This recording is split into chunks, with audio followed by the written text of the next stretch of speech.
Hello, readers. Welcome back to Wisdom Dreams, where we unpack the secrets society hides from you, one mind-blowing revelation at a time. Today, we dive deep into the physiology of procrastination, why your brain sabotages you before you even start.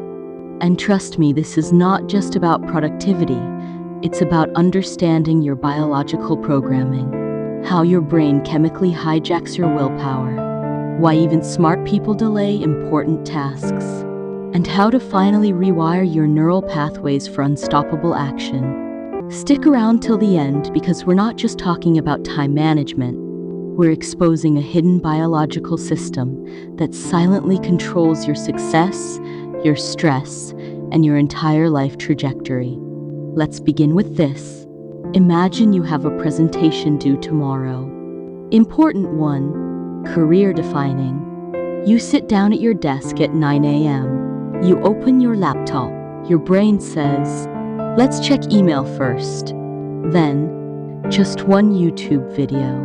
Then, maybe I should clean my desk. By 6 p.m., you've accomplished everything, except the presentation. You flood your brain with guilt. Your confidence dies. Your stress skyrockets.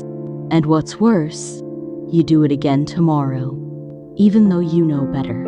Your brain doesn't work against you on purpose. It's following ancient programming designed to keep you alive, not successful. Each time you delay a challenging task, your brain activates the same circuits that once saved your ancestors from predators. But now, these survival mechanisms are destroying your potential. So in this deep dive, we'll learn why your brain chemically rewards delay, how to hack your dopamine pathways, what neuroscience reveals about breaking procrastination patterns, and how to finally take control. Let's talk about David. He's 28, software engineer, IQ of 140, graduated top of his class. But he has a secret. He's never finished a personal project. Morning routine. Wake up. Plan to code his app. Open laptop. Check Twitter first. See other developers' success stories. Feel inadequate. Open Reddit. Hour passes. Guilt kicks in. Finally opens code editor. Stares at blank screen. Feels overwhelmed. Closes laptop. Promises tomorrow will be different. 6 months later, David's still stuck. He's not lazy. He's not dumb. He's experiencing what neuroscientists call executive dysfunction, when your prefrontal cortex, the CEO of your brain, gets overpowered by your limbic system, the emotional, survival-focused part. David's intelligence makes it worse. Smart people overthink. They see all the ways things could go wrong. Their brains treat complex tasks like existential threats. That's the hidden truth. Intelligence without emotional regulation creates sophisticated procrastination. When you think about doing something difficult, your body goes to war. Want proof? Close your eyes and imagine starting that project you've been avoiding. The one that matters. The scary one. Feel that slight tension? That urge to do something else? That's your amygdala firing off threat signals. Your anterior cingulate cortex detects conflict. Your limbic system screams, "Danger! Avoid!" Boom! You're chemically wired to procrastinate. But here's the dark twist. When you start to get distracted from an unpleasant task, the limbic system starts a process called immediate mood repair. Doing a more pleasant task provides the brain with a small amount of dopamine. Your brain rewards you for avoiding hard work. Each distraction creates a tiny dopamine hit. You get addicted to the avoidance itself. You think you're weak-willed, but you're fighting millions of years of evolution. Procrastination finds its roots in our biology. It's the result of a constant battle in our brain between the limbic system and the prefrontal cortex. Your primitive brain always wins because it's faster, stronger, and more emotionally compelling. The fix? Don't fight your biology. Hack it. The dopamine trap. why. Later feels better. Low levels of dopamine or serotonin can exacerbate procrastination. These neurotransmitters are essential for motivation and mood regulation, and their imbalance can make tasks feel overwhelming or unimportant. Every time you delay something important, you're making a neurochemical trade. Immediate comfort, dopamine now, versus future reward, dopamine later. Your brain always chooses now. Try this test.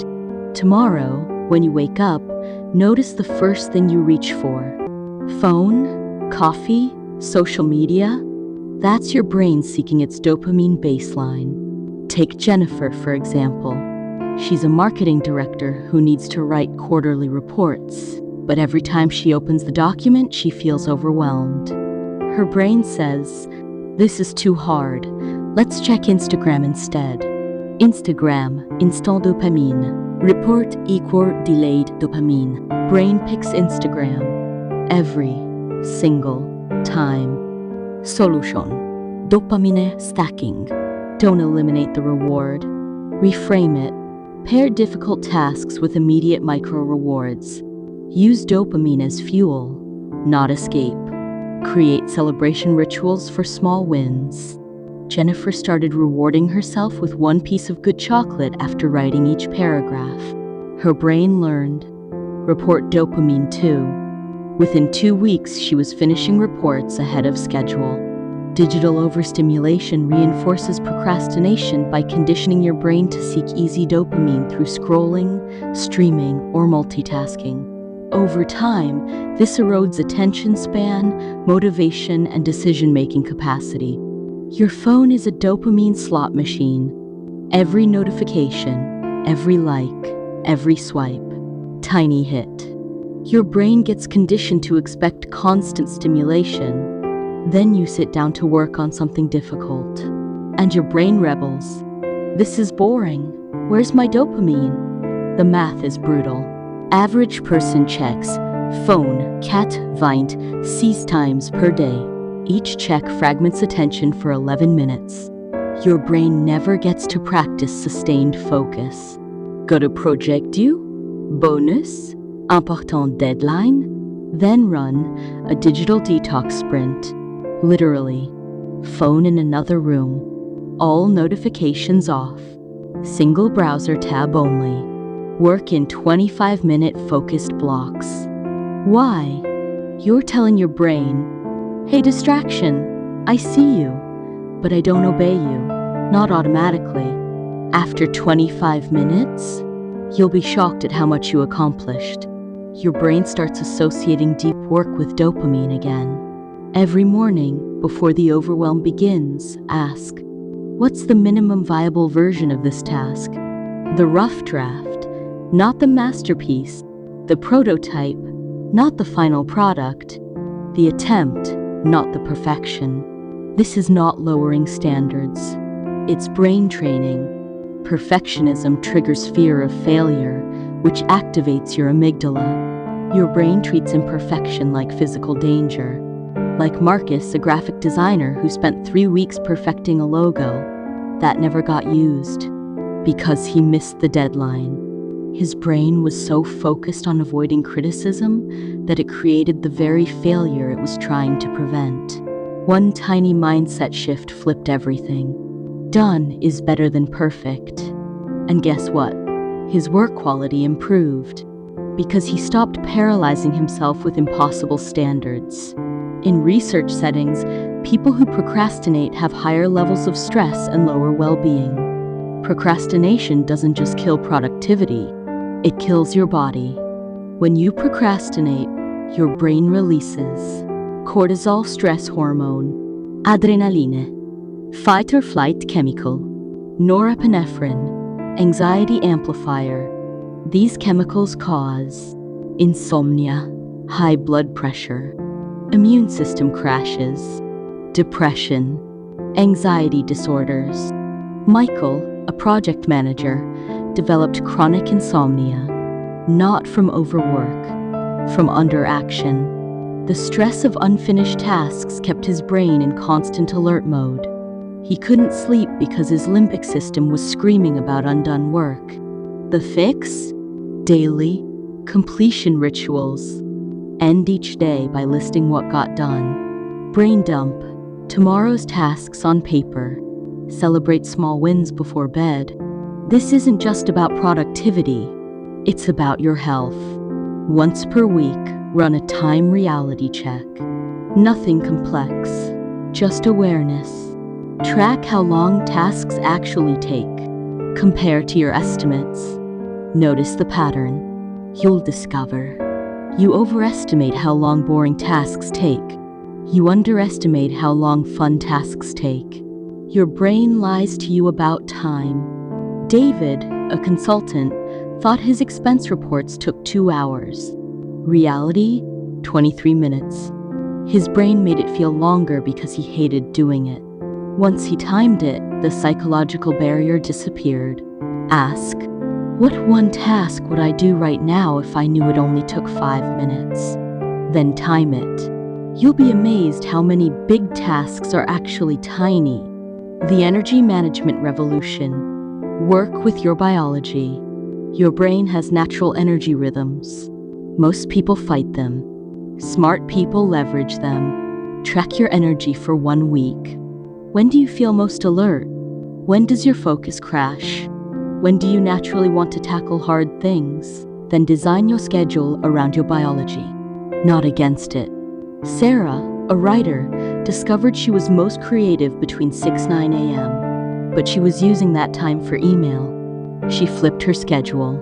Creative work, 6-9 a.m. Administrative tasks, 2-4 p.m. Her productivity doubled.